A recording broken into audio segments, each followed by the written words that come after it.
Hello, kids. Welcome to government. This is Mrs. Thorson. This will be our first video. This will be the first half of chapter 1. I would like for you guys to go on your Google Classroom, please, and you can print out the notes. With doing that, you guys can follow along better and then take notes on stuff I say as well. And you'll be able to understand a little bit better with that. And sometimes I highlight things in the video that you might want to highlight as well. So pause the video if you need to go get those, and then you guys can get back on. Okay. So in section 1, I'm going to teach you about what a state is or a country, it could be called either one, and the characteristics of those. And then section 2, I'm going to teach you about how power is divided between governments within the state. So a state is a political unit with defined boundaries. So we actually call provinces states in the United States. So when we first started as a country, all those 13 colonies saw themselves as their own like little mini countries, just hanging out together, would help each other out if we ever got into a war. But in reality, a state is a country. Canada's a state. France is a state. China is a state. We're just kind of the weirdos that called these provinces states, and they kind of stuck a little bit. So yeah, Illinois is technically a state in that sense. It does have a defined boundary and as a political unit, but in reality, a country is a state. So you can use the word state and country interchangeably. Now, a nation is a group of people who are united by common bounds of race, language, custom, tradition, and even sometimes religion. It doesn't necessarily mean that they're a country with borders or anything like that. It's just a group of people who have a lot of similarities. The Sioux would be an example of that, the Sioux Nation from U.S. history that I'm sure you learned about. Now, if you combine the two, you can have what's known as a nation state, where the country itself, the people within the country, that group of people, have that same ethnicity, race, traditions, customs, language all together. That's known as a homogeneous group. Cuba is a good example of, or Cuba as my man JFK likes to call it. They have all the people are the same. The vast majority of the people are the same race, ethnicity, culture, which makes them a nation state or a homogeneous society. China is also another example like that, where the vast majority of the people are of the same nation or the same ethnicity, which is Han Chinese. So let me ask you this. Knowing that, do you think the United States is a nation state? I want you to think about this. Are we a state? Yeah, we definitely are. We're a country. We have borders. We are a political unit for sure. But are we a nation? Are we a nation state? Do we have one dominant group that has the same race, ethnicity, traditions, customs, language, religion? And the answer is no. No, we are a heterogeneous society. We have a vast, diverse group of people living in the United States. We're probably the most diverse country in the world, to be honest with you. So when it comes to a state or a country, you need to have 4 characteristics in order to have it technically be known as a state. The first one is sovereignty. Now, this word, if you look at, I'm teaching it to you separately because it's a word you probably aren't familiar with. If you look at the word sovereignty, in the word sovereignty, you can see the word reign, like not rain from the sky, but like a reign by a king. A king reigns or rules over their people. And that's where the term sovereignty comes from. Oh gosh, why does it do this to me? Sorry about that. I was having some technical difficulties. So sovereignty is the right to rule. So a country has the right to rule over itself. Canada can't tell us what to do. They can't rule over us, just like we can't rule over them, or we can't tell other countries what to do. We might try to think we can tell them what to do sometimes, but we can't. We don't have the right to do that, and they do not have to listen to us because we have no authority over them, just like they don't have authority over us. So here are the 4 in all caps characteristics of a state. You have to have all 4 of these things to be considered a state or a country. Sovereignty is the first one. You have to have borders. You have to have a government, and you have to have people actually living there. So those are the 4 characteristics of a state: sovereignty, territory, government, and population.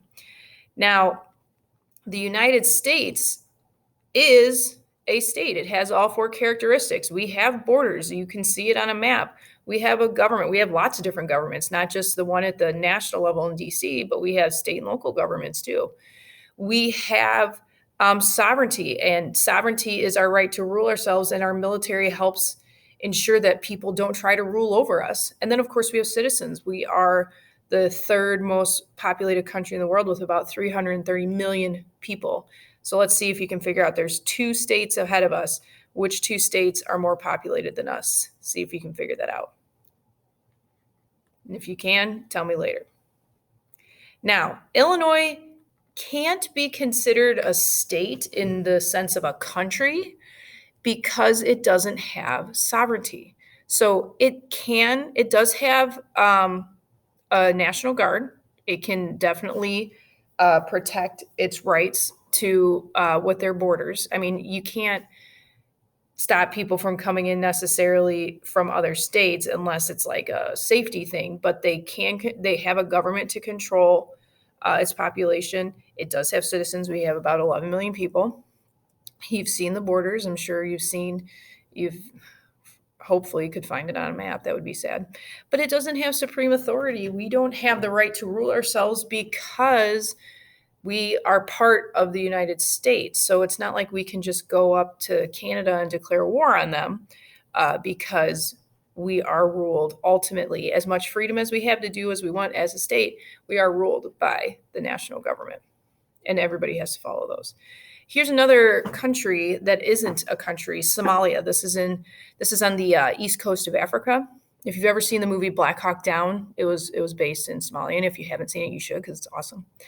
It hasn't been a sovereign state since the 90s. It's been almost 30 years, and it hasn't been an actual country. Does it have borders? Yeah, you can see that right there. So it has territory. It does have people living there, but it has no sovereignty because there's no government. It's really been ruled by warlords for the past 30 years. They have zero government whatsoever.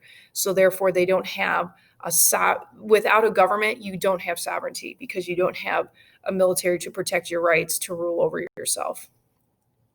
So in your notes, I do want you to take a pause for a second and watch this video to figure out how many countries there are in the world and how that is determined. So I've shown you the characteristics you have to be a country.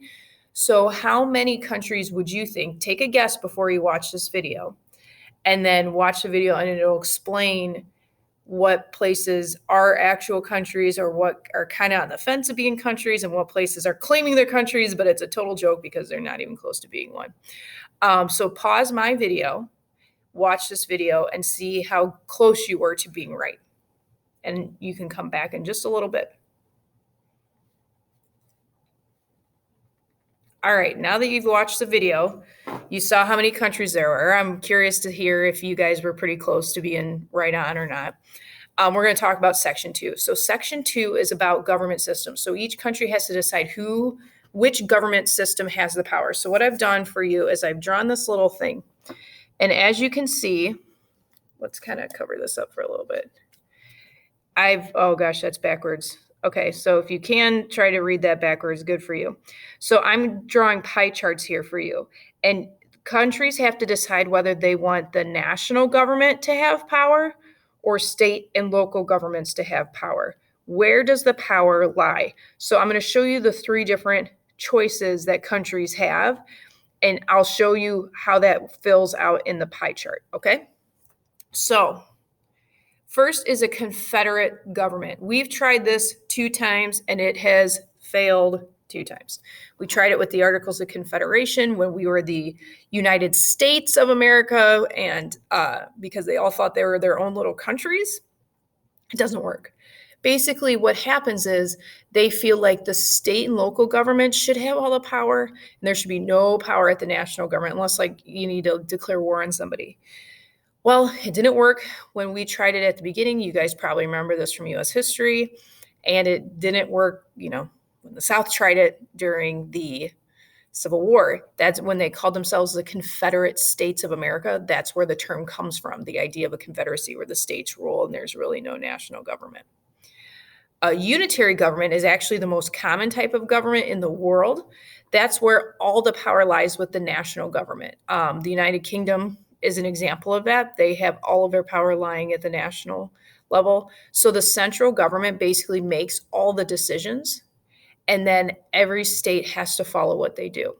So, for instance, if we had a unitary system of government, every single law and regulation and rule would be decided by Washington, D.C. It would not be decided by, for instance, J.B. Pritzker or our Mayor Robinson. So it's very, it's not anything that we're used to. And it doesn't work, that wouldn't work in the United States. We're so diverse. Texas is so different from Oregon, which is so different from Tennessee. It just, every state needs to kind of decide their own thing. Just like even locally, decisions made for, if the national government made decisions for education, it might work in Chicago, but it wouldn't work in Sandwich. So it just doesn't work for us. We saw England do it. We didn't like it. So we came up with what James Madison called the happy combination. We came up with a federal system. So a federal system allows the national government to have power, but also state and local governments to have power. And they can do their own thing. Probably the best example of this currently would be how each state has kind of made up their own COVID laws, where, we shut down for a lot longer than, say, Missouri, which I don't think has shut down at all. So every state can kind of make their own decision with how to do things, but there's still the national government to make other decisions too. When we get to chapter 4, I will really get into detail about the difference between what the national government's in charge of and what the state and local governments are in charge of. So like I said, we can't, like the United States could declare war on Canada, but like Minnesota can't declare war on Canada. Illinois couldn't declare war on Canada because that's what the United States government does. That's their power. The states don't have that power, but the states have powers like creating speed limits. I'm sure you guys have gone to different states before where, the highway speed limit is different from Illinois, or even locally, even within Illinois. If you're kind of in a rural area, it's, the speed limit's 70, but if you're in Chicago, the speed limit on highways is 55. It can all be very different. So what I want you to do in your notes, and this is going to be very helpful, is I drew this for you guys just to kind of give you an idea of the difference between Confederacy, a unitary government, and federalism. So the Confederacy, as you can see, very little power is at the national government, and most of the power is at the state and local. With a unitary system, all of the power is at the national government. And then a federalism is like a yin-yang, like a half and half cookie. It's power shared between the state government and the national governments. All right. Thank you for listening today. We'll see you guys soon.